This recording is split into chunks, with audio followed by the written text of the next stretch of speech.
During the California Gold Rush in 1849, the US welcomed the surplus of Chinese immigrants for cheap labor. However, during the late stages of the gold rush and ultimately after its completion, anti-Chinese sentiment skyrocketed.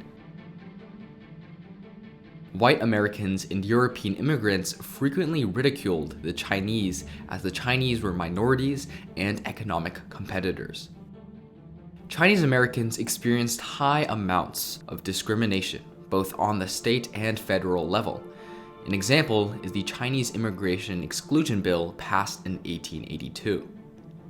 Around a couple of decades after the gold rush, Japanese immigration arrived at the height of Asian discrimination.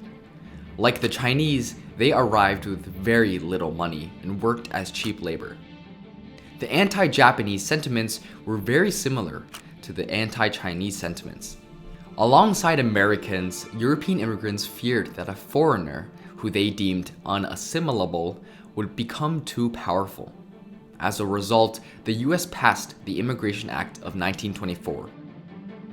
Here is Paul Tomita, a Japanese internment camp survivor who will talk more about the pre-existing conditions before the Japanese internment camps. We Japanese, who came to America, we were discriminated against, make it economically, as were the Chinese before us, regardless of this discrimination.